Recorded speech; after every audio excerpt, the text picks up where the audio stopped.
नमस्कार, आप देख रहे हैं इंडिया वॉइस और मैं हूं आपके साथ पुष्पेंद्र चौधरी। डेमोग्राफी चेंज, हकीकत या सियासत। उत्तराखंड, जिसे हम देवभूमि कहते हैं, आज वहां की शांत वादियों में एक नई चिंता ने जन्म ले लिया है और यह चिंता है डेमोग्राफी चेंज की।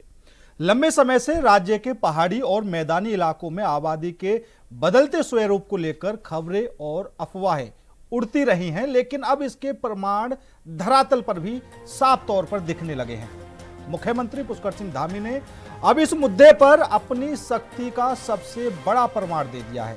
मुख्यमंत्री ने स्पष्ट निर्देश दिए हैं कि राज्य की सांस्कृतिक पहचान और सुरक्षा से कोई भी समझौता नहीं किया जाएगा। लेकिन सवाल यह है कि सरकार की इतनी सख्ती के बावजूद इस बदलाव की रफ्तार पर विराम आखिर क्यों नहीं लग रहा है। यही वजह है कि अब धामी सरकार ने वृहद स्तर पर सत्यापन अभियान चलाने और संदिग्ध गतिविधियों वाले मदरसों पर कठोर कार्रवाई करने का मन बना लिया है। इस बीच एक वायरल वीडियो ने प्रशासन की रातों की नींद उड़ा दी है। सोशल मीडिया पर तेजी से फैल रहे इस वीडियो में यह संकेत मिल रहा है कि बाहरी राज्यों के बच्चों को संदिग्ध तरीके से राज्य के मदरसों में लाया जा रहा है। मामला केवल सुरक्षा का नहीं है, बल्कि बच्चों के संरक्षण और पारदर्शिता का भी है। जहां एक तरफ कांग्रेस इसे सरकार की विफलता बता रही है और इसे बीजेपी की चुनावी राजनीति का हिस्सा करार दे रही है, तो वहीं दूसरी ओर शासन ने अपनी कमर कस ली है। अल्पसंख्यक कल्याण विभाग के विशेष सचिव डॉक्टर पराग मधुकर धकाते ने देहरादून से लेकर नैनीताल तक ये जिलाधिकारियों को मैदान में उतार दिया है। अब प्रदेश के सभी 452 पंजीकृत मदरसों की कुंडली खंगाली जाएगी। बच्चों के आने का जरिया क्या है, क्या उनके माता पिता की सहमति है, उन्हें लाने वाले लोग कौन हैं, इन तमाम सवालों के जवाब अब इस जांच रिपोर्ट में देने होंगे। आखिर क्या है उस वीडियो का सच और कैसे देवभूमि के जनसांख्यिकी स्वरूप को बचाने की यह जंग लड़ी जा रही है। क्या कुछ प्रतिक्रियाएं आ रही हैं, एक बार वो आपको सुना दें। सरकार की शिकायतें पहले भी आई थी, पहले भी एक सघन अभियान चलाया गया था। इधर फिर कुछ इस प्रकार की बातें आई हैं, सूचनाएं आई हैं, तो उस पर हम सख्ती से काम कर रहे हैं। किसी भी कीमत पर बिना आइडेंटिटी बताए या नाम छिपाकर, उनका पिछला इतिहास छिपाकर गलत तरीके से यहाँ पर किसी भी प्रकार की इन गतिविधियों को बढ़ने नहीं दिया जाएगा। हाँ, तो अब ये बात सत्यापित हो गई ना कि भाजपा राज में डेमोग्राफी चेंज हो रही है। क्या कर रहा है मदरसा बोर्ड का चेयरमैन मुफ्ती शामुन काजमी? इससे पहले भी हरिद्वार के अंदर 700-800 हिंदू बच्चों के मदरसों में पढ़ने की खबर आई थी और धामी राज में ही आई थी। उस वक्त भी जांच की बात कही गई थी और मुफ्ती शामुन काजमी के पास इसका कोई जवाब नहीं था कि हिंदू बच्चे मदरसे में क्यों पढ़ रहे हैं। अब बाहरी राज्यों के बच्चे अगर मदरसे में लाए जा रहे हैं तो ये किसके राज में हो रहा है? यही बात हम पहले दिन से आज तक कहते आए हैं कि धामी जी की प्रचंड बहुमत की सरकार है, ट्रिपल इंजन की सरकार है। यदि उत्तराखंड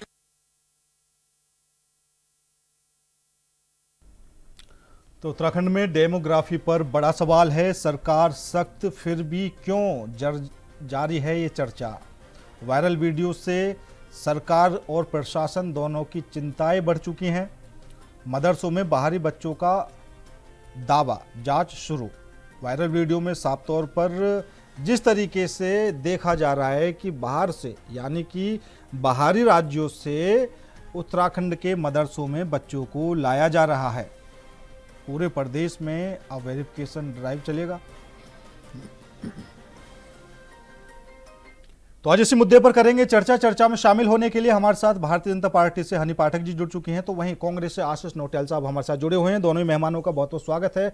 हनी पाठक जी, क्योंकि लगातार सरकार तमाम तरह के दावे करने से लगी हुई है, अवैध मदरसों की जांच की जा रही है, सत्यापन किया जा रहा है, और उसके बावजूद भी बाहरी राज्यों से मदरसों में बच्चे आ रहे हैं, उनको लाया जा रहा है। वायरल वीडियो तो आपने भी देखा होगा। सरकार क्या कर रही है, प्रशासन क्या कर रहा है? पुष्पेंद्र जी, प्रशासन ये कर रहा है कि जिस प्रकार से सत्यापन का कार्य भाजपा के कार्यकाल में शुरू हुआ है, हाँ, और जिस प्रकार से अवैध मदरसों को, अवैध जमीनों को, अवैध संपत्तियों को ध्वस्त करने का कार्य हमारे द्वारा किया जा रहा है, जिस तरीके से वक्फ बोर्ड में सिर्फ सीबीएसई पैटर्न को पढ़ाया जाएगा और राष्ट्रगान कराया जाएगा, इस तरीके के कानून का प्रावधान हमारे राज्य में लाया गया। अच्छा। दामी सरकार ने लागू किया। उसी प्रकार से ये जो चीजें हैं उस पर भी कार्यवाही हमारे ही द्वारा हो रही है। ऐसा तो है नहीं कि ये जो बाहरी बच्चे लाए जा रहे हैं, ये चीजें हो रही है, ये आज पहली बार हो रहा है। ये तो निरंतर चली आ रही प्रक्रिया थी, जिस पर रोकथाम के लिए दामी सरकार लगातार कार्यरत है। अब आप एक बात बताइए छोटी सी, अभी मैं इनके प्रवक्ता का बयान सुन रही थी, शायद ये बयान शायद आशीष भाई देते तो इसको बोलने में सहजता भी आती और ठीक से भी बोल हाँ, पाती। मुल्काधिराज इनकी प्रवक्ता बोल रही है। हाँ। उन्होंने क्या बोला, ये जो चीजें आ रही है ये धामी राज में ही तो आ रही है। अरे मैडम, धामी राज में परतें खुल रही हैं। जो परतें आप लोगों ने गंद फैलाकर करी थी, वनभूलपुरा बनाने का प्रयास जो पूरे उत्तराखंड में किया जा रहा था, उसकी परतें हमारे राज्य में खुल रहे हैं। हाँ। और हम ही उसको कर रहे हैं दूर। तो इन चीजों को थोड़ा दुरुस्त रखिए और दुरुस्त नहीं, रखने के बाद बात करिए। अगर हनी पाठक जी, अगर ये जो वीडियो है ये सामने ना आता तो क्या आपको पता चल जाता? ये तो एक वायरल देखिए, वीडियो ने प्रशासन पुष्पेंद्र की जी, नींद उड़ा दी। पुष्पेंद्र जी, ये वीडियो वायरल भी किसके सरकार के दौरान हुआ है? हाँ। धामी सरकार में। हाँ। इसलिए मतलब क्योंकि क्रेडिट उनको सारा पता धामी है कि सरकार ही इस पर लेगी। जो कार्य होगा, एक मिनट पुष्पेंद्र जी, हाँ।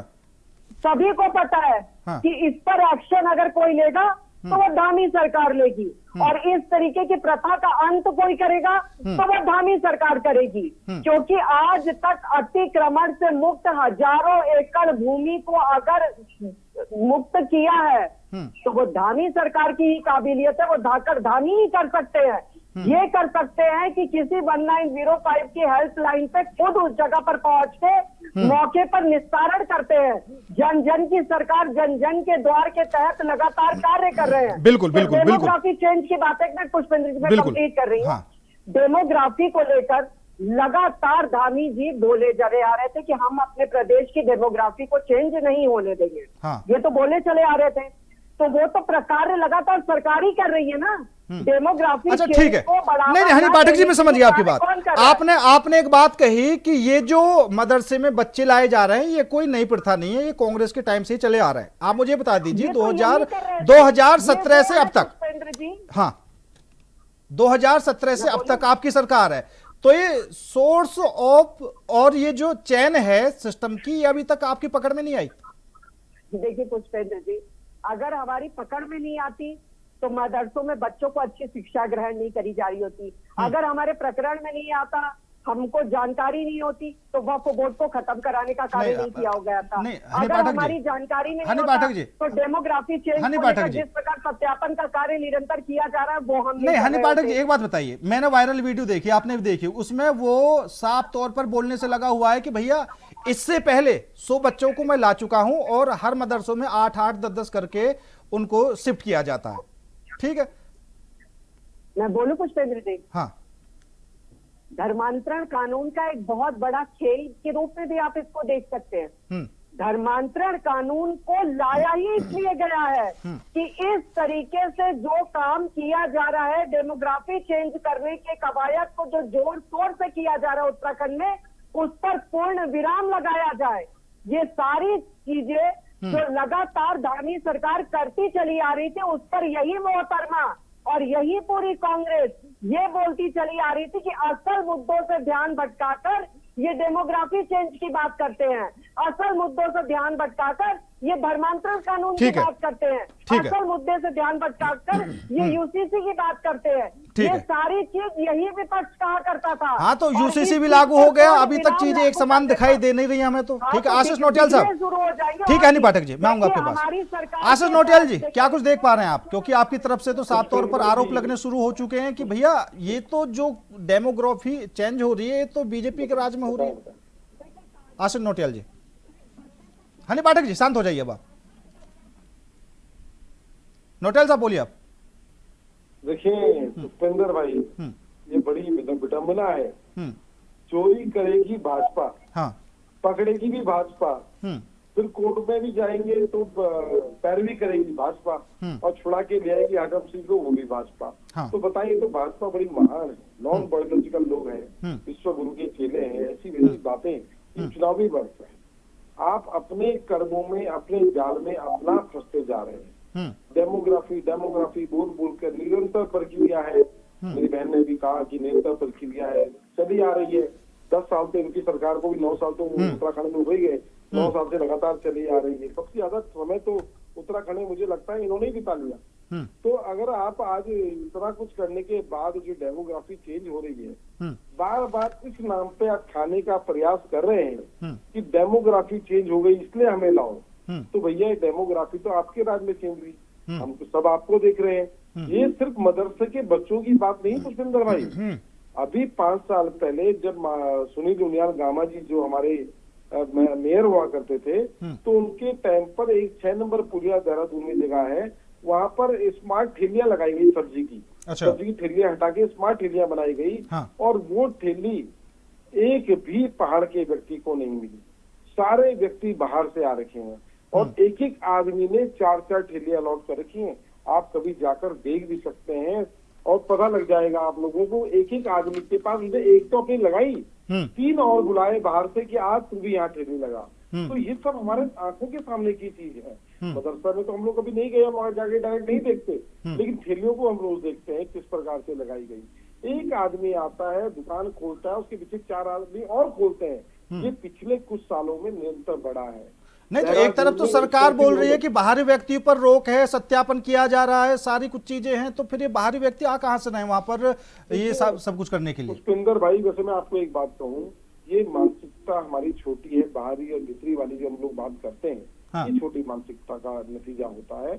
अभी खुद बंगाल गए हुए थे हमारे धामी जी, और धामी जी ने बोला कि हमने बांग्लादेशियों को जो है रुद्रपुर में बसाने का काम किया, मैंने तो इतना बढ़िया काम कर दिया, वहां लोगों बता रहे थे। तो ये लोग तो देखिए खुद बता रहे हैं, और मैं ये नहीं कहता कि आप गलत बता रहे हैं, ठीक है आप बता रहे हैं, अच्छी बात है, आप बताओ, लेकिन इस नाम पर आप चुनाव लड़ रहे हैं कि डेमोग्राफी चेंज हो गई अब हमें लाओ। तो ये तो कोई विकास का मुद्दा नहीं हुआ। ऐसी कोई बात बोले जिससे जनता आपको वोट दे, या तो कांग्रेस को गाली देकर वोट ले रहे हैं, या इस बात को बताकर वोट ले रहे हैं कि डेमोग्राफी चेंज हो गई। 10 साल से खुद डेमोग्राफी चेंज कर रहे हो, अगर यही मुद्दा है तो 10 साल से आप कर क्या रहे थे भाई? आपकी सरकार है उत्तराखंड में, ठीक है नोटिस साहब की है, उसके बाद भी अगर नहीं रोक पाए तो वाकई ये भाजपा का फेलियर है।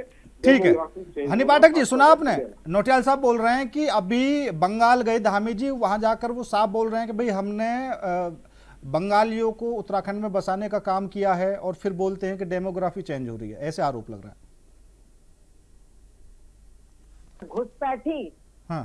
दोनों में जमीन आसमान का अंतर है। बंगाल कोई हमसे दूर नहीं है, वो भी हमारी जनता है, वहाँ पे रहने वाले भी लोग हमारी जनता है। वहाँ भारतीय जनता पार्टी चुनाव भी लड़ रही है, लेकिन भारतीय जनता पार्टी किसी हिंदू को पकड़ पकड़ के मारने का काम नहीं करवाती है।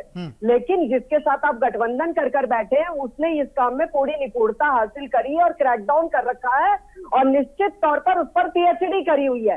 बांग्लादेशी और घुसपैठी में जमीन आसमान का अंतर होता है आशीष भाई। और दूसरी बात मैं आपको बताना चाहती हूँ, 4000 से संदिग्ध व्यक्तियों की पूरी तरीके से संलिप्तता पाई जाने पर उन पर कड़ी कार्यवाही करी गई है। वो हमारी धामी सरकार की अंतर्गत ही करी गई है।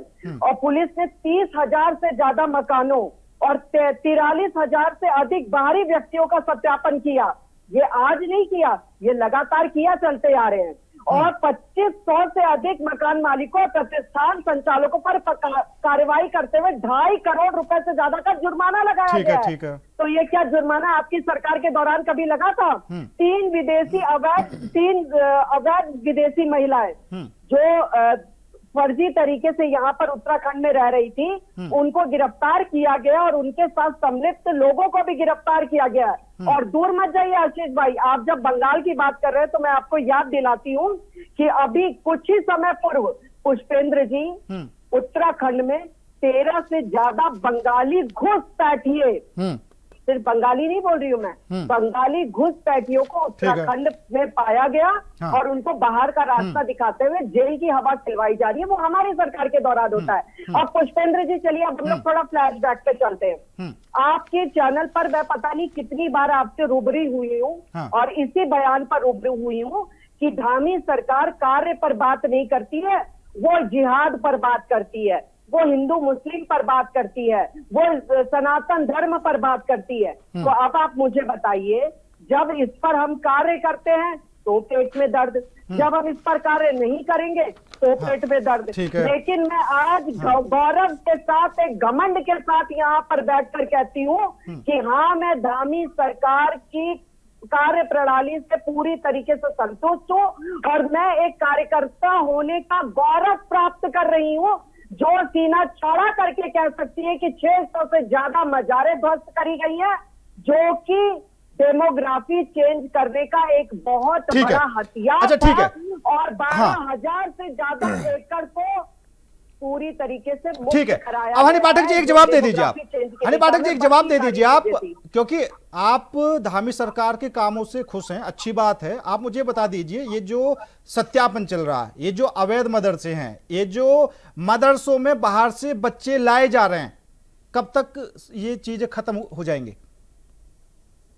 ऐसा है पुष्पेंद्र जी, मैं एक बात जानती हूँ, जो कहते हैं वो करते हैं, नहीं झूठा दम भरते हैं। इस कार्य प्रणाली के तहत हमारी धामी सरकार लगातार कार्यरत है और उससे जनता लगातार संतुष्ट है, तभी ये चीजें सामने आ रही हैं। अभी आपने एक बात कही कि हम सनातनियों की बात करते हैं, हम इनकी बात करते हैं। दूसरा मतलब काल ने भी अभियान चलाकर आप फर्जी बाबाओं को तो 1-2 दिन में, महीनों में पकड़ सकते हैं, उनकी पहचान कर सकते हैं, लेकिन मदरसों में बिहार से बच्चों को लाया जा रहा है, कहां से कितनों को लाया जा रहा है, इसकी जांच नहीं कर सकते आप।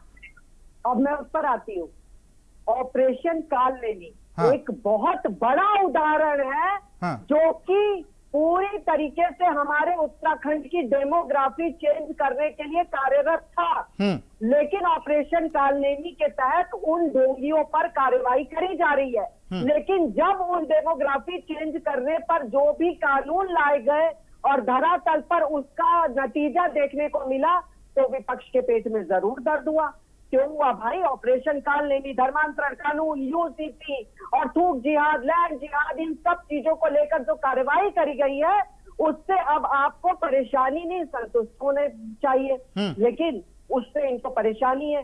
डेमोग्राफी चेंज करने को बढ़ावा न देने को जिस प्रकार से धामी सरकार हर मंच से बोलती है, उससे इनके पेट में दर्द होता है। अब मुझे एक बात बताइए, आप सनातन की बात कर रहे थे मेरी बात के बाद, तो मैं आपको याद दिला दूं पुष्पेंद्र जी, डेमोग्राफी चेंज करने की दिशा में लगातार जिस प्रकार से विपक्ष कार्यरत है और जिस प्रकार से धामी सरकार इस डेमोग्राफी चेंज को पूरी तरीके से अवैध तरीके से जो हो रहे हैं उसको बदलने का काम नहीं कर देगी, शांत नहीं बैठेगी, क्योंकि अमर है जो युगों से, वो सनातन मिट नहीं सकता। हाँ, ठीक है हनी पाठक जी, क्योंकि समय भी थोड़ा कम है और नोटियाल साहब को थोड़ा कम ही समय मिला है। हालांकि सवाल तो मेरा आपसे ही है, लेकिन नोटियाल साहब को भी थोड़ा सा मौका दिया जाए। नोटियाल साहब, क्या कुछ आप देख पा रहे हैं? वायरल वीडियो आपने भी देखी होगी। अब उसमें ये चीज समझ में नहीं आ रही, जहां सरकार ये बात कर रही थी कि जो मदरसे हैं उनमें जो पढ़ाई हो रही है, उत्तराखंड बोर्ड ने की यहाँ पर कोशिश की जा रही थी, ऐसा विचार सरकार के मन में आया था। अब जो वायरल वीडियो में चीजें निकल कर आ रही हैं, जब छोटे छोटे बच्चों से पूछा गया कि भैया ये आपको क्या बोलकर लेकर आ रहे हैं, तो बोल रहे हैं कि जन्नत नसीब होगी, हूरें मिलेंगी, पता नहीं क्या क्या सिस्टम है। तो अभी तक सरकार उन मदरसों में वो उत्तराखंड की पढ़ाई नहीं पहुंचा पा रही। देखिए, सरकार को पहुंचानी भी नहीं है। सरकार को अगर पढ़ाई पहुंचानी होती तो बात अलग थी। सरकार को लोगों को पढ़ा के फायदा नहीं है, सरकार को नफरत फैला के फायदा है। अगर आज पुलिस आपकी है, शासन आपका है, प्रशासन आपका है, कौन रोकता भाई आपको? आप करो ना, आप पकड़ो, भगाओ, इसको भगाना आपको कौन मना कर रहा भाई? आप ये डेमोग्राफी आज की थोड़ी, आप 9 साल से लगातार सत्ता में है, तब से आप चेंज करा रहे हैं, और आपको जितनी चीज होगी उतना मजा आएगा, क्योंकि आपको इन नाम से, इन शब्दों से आपको वोट मिलते हैं। आपके कुछ अंधभक्त हैं जो इस बात को लेकर खुश होते हैं कि चलो कुछ तो हुआ, मुसलमान को टाइट कर रहे हैं। अरे टाइट क्या करोगे आप लोग? आपने देश को टाइट कर दिया, आप देश को बर्बाद करने का काम कर रहे हैं। पुष्पेंद्र भाई, मुझे कल को ही एक मैसेज आया, मैं आपको न्यूज मैसेज बताना चाहूंगा। देहरादून उत्तराखंड में ऋषिकेश में एक रणवीर हत्याकांड हुआ था, जिस बेचारे रणवीर को पकड़कर पुलिस ले गई थी और वहां उसको चौकी जेल के अंदर मार दिया। वो रणवीर का भाई मुझे मैसेज करके बोल रहा है कि आज तक उसका डेथ सर्टिफिकेट नहीं बना। हनी जी, आप भी इस उत्तराखंड की है और आप हमारी बहन है, अगर आपके अंदर भी जरा भी दया है तो निश्चित उस व्यक्ति का काम होना चाहिए जिसका डेथ सर्टिफिकेट नहीं बन पा रहा है। मतलब आपने एक की हत्या कर दी पुलिस चौकी के अंदर और आज उसको दौड़ा रहे हैं, आज साल से ऊपर हो चुका होगा, लेकिन उसका डेथ सर्टिफिकेट नहीं बना। मैंने उसको ये आश्वासन दिया था कि मैं कल को जरूर आपको फोन करूंगा, मैं आज फोन नहीं कर पाया, लेकिन फोन भी करूंगा और उनके साथ खड़ा भी रहूंगा कि ऐसा क्यों आपने जान से मारने के बाद डेथ सर्टिफिकेट ना बन पाना, ये बहुत गलत है। तो सरकार जो है नफरत फैला रही है, अपने राज में गुंडागिर्दी करवा रही है। पुलिस है पर गुंडागिर्दी को फैलाने के लिए पुलिस है, पुलिस है पर भाजपा के लिए भीड़ इकट्ठी करने के लिए पुलिस है, जनता के लिए नहीं है। डेमोग्राफी चेंज हो रही है, पुलिस क्या कर रही है? अच्छा, आप मानते हैं नोटियाल साहब, आप मानते हैं जो उत्तराखंड के मदरसे हैं उनमें बाहर के बच्चे ना आए? देखिए एक बात है, आप किस तरह से बच्चों को ला रहे हैं, आपके माध्यम से मैं भी सुन रहा हूँ कि यह जो है किसी जिहाद के लिए, किस चीज के लिए, क्या बोला आपने अभी, उस चीज के लिए लेके आ रहे हैं। तो पढ़ाई के लिए क्या जन्नत मिलेगी, क्या मिलेगी, क्या है भाई, जन्नत की जगह है क्या? मतलब आपके हिसाब से सत्यापन होना चाहिए। पढ़ाइयाँ हो रही है तो निश्चित विरोध होगा और उसका विरोध होना चाहिए। भारतीय जनता पार्टी को चुप नहीं रहना चाहिए। आप सख्त कार्रवाई करें गलत लोगों के ऊपर, हम आपके साथ हैं, पर आप करेंगे नहीं क्योंकि आप तो नफरती हैं। आपको मजा आता है जब टोपियां दिखती हैं, उल्टी सी बातें बोलती हैं तो भाजपा खुश होती है, देखो हो गया काम, ये लोग मार देंगे, हम नहीं रहेंगे, तुम बचोगे नहीं। इस प्रकार की भारतीय जनता पार्टी की राजनीति है। घिन आती है हमें भारतीय जनता पार्टी के ऊपर। जिस प्रकार से मेरी बहन ने अभी कहा कि मुझे उन्हें गर्व होता है भारतीय जनता पार्टी के ऊपर, लेकिन हमें घिन आती है भारतीय जनता पार्टी के ऊपर जो पार्टी देश के अंदर नफरत फैलाने का काम कर रही है। ऐसी शायद ही कोई नफरती इंसान होगा जो अपने राज्य में चाहेगा कि नफरत फैले। ठीक है हनी पाठक जी, साफ तौर पर नोटियाल साहब बोल रहे हैं कि भैया जांच तो होनी चाहिए, किस वजह से आ रहे हैं, क्यों लाए जा रहे हैं, कौन लेकर आ रहा है, लेकिन भारतीय जनता पार्टी चाहती नहीं है, सरकार चाहती नहीं है ये सारी चीजें हों। ऐसा है पुष्पेंद्र जी, हाँ। जब हम लोग कुंभ के मेले में, जब हम लोग कांवड़ यात्रा में किसी भी प्रकार की ये बात करते हैं कि जो व्यक्ति, अब जैसे आपका नाम है पुष्पेंद्र चौधरी जी, आपके घर पे जो नेम प्लेट होगा उस पे आपका या आपके पिताजी का नाम होगा। बिल्कुल उसी प्रकार से जो आपके घर दुकान है उस पर भी आप अपना नाम लिखिए, लेकिन उस नाम को लिखने की कयावत के लिए जिस प्रकार से सरकार कार्यरत रहती है वो ये दिखाता है कि डेमोग्राफी चेंज के लिए लगातार सरकार कार्य कर रही है कि हम अपने उत्तराखंड में डेमोग्राफी चेंज नहीं होने देंगे। लेकिन जब वो घर दुकानों पर नाम लिखाने की बात करी जाती है तो पूछिएगा आशीष नौटियाल जी इनसे के टर्न पर कि क्यों उस समय आप लोग उसका विरोध करते नजर आते हैं। और एक स्वयं की बनी हुई मुख्य प्रवक्ता की मैं अच्छा, उससे फायदा क्या होगा हनी पाठक जी? अगर किसी का होटल है, समझिए अगर किसी का होटल है, ठीक है, वो मुस्लिम है और माँ वैष्णो देवी, मतलब आपको बताइए किस तरीके से बोर्ड लगा देते हैं, वो लगाया हुआ है, ठीक, आप चाहते हैं कि वो अपनी असली पहचान बता दे, उससे फायदा क्या होगा? हम अपने घरों में वगैरह में कहां पर भी कोई भी जगह पर अपना नाम नहीं लिखेंगे तो उसका फायदा क्या होगा? देखिए हमारा घर है, हम अपना नाम लिखेंगे, हमारा नाम है, हम अपना नाम लिखेंगे। आपके चैनल पर अगर अभी मैं बैठी नहीं, मैं ये बोल रहा हूँ कि क्या उनके खाने से समस्या है, क्या उनके खाने से समस्या है? मैं बोल रहा हूँ खाने से समस्या नहीं, अपनी पहचान छुपाने से समस्या है। अच्छा। अगर हमारे उत्तराखंड देवभूमि में रहना है तो अपनी सही पहचान के साथ रहो। हाँ। हम डेमोग्राफी चेंज होने कभी भी उत्तराखंड की नहीं देंगे। अब मैं इस पर आ रही हूँ आशीष नौटियाल जी, आपको याद होगा आपकी एक स्वयंभू मुख्य प्रवक्ता ने कहा था जब हम छूट जिहाद और लैंड जिहाद की बात करते थे, हमारी धामी जी करते थे, क्योंकि उसमें हमने, देखिए पुष्पेंद्र जी आप एंकर है, आप डिप्लोमेटिक जवाब देंगे, वो आपका रोल है, लेकिन मुझे बताइए आपने भी वो वीडियो देखा था कि फलों में थूकते हुए, खजूर में थूकते हुए इस तरीके से चीजें परोसी जा रही थी। तो उसके ऊपर जब हमने कहा थूक जिहाद और लव जिहाद यहाँ नहीं चलने देगा, तो यहाँ पर इनके ही कांग्रेस के महान पदाधिकारी जवाब देते हैं जिहाद एक पॉजिटिव रिवॉल्यूशन। चलिए ठीक है, ठीक है हनी पाठक जी, समय की भी कमी है, माफी चाहूंगा। नौटियाल साहब आपका जवाब पूरा नहीं हो पाएगा। आप दोनों ही मेहमानों का बहुत बहुत धन्यवाद मेरे साथ इस खास चर्चा में जुड़ने के लिए। लेकिन फिलहाल जो सबसे बड़ी समस्या फिलहाल उत्तराखंड के अंदर बनी हुई है वो है डेमोग्राफी चेंज। जिस तरीके से आरोप भी लग रहे हैं, सवाल भी खड़े हो रहे हैं, और एक वायरल वीडियो के आने से जो हड़कंप मचा है, मतलब सरकार की जो नींद उड़ी है, उस वायरल वीडियो में साफ तौर पर सुना भी जा सकता है और देखा भी जा सकता है। जिस तरीके से कहा जा रहा है कि वो लगातार मदरसों में बाहर से बच्चे आने से लगे हुए हैं। मतलब बाहरी राज्यों से उत्तराखंड के मदरसों में बच्चों को लाया जा रहा है। क्या ये साजिश है या फिर राजनीति है या फिर जानबूझकर कोई रणनीति बनाने की कोशिश करने से लगा हुआ है? तमाम तरह के सवाल हैं और जल्द ही इन सभी बातों के जो पीछे राज छिपे हैं वो भी सामने आएंगे। फिलहाल मेरे साथ इस खास पेशकश में इतना ही। नमस्कार।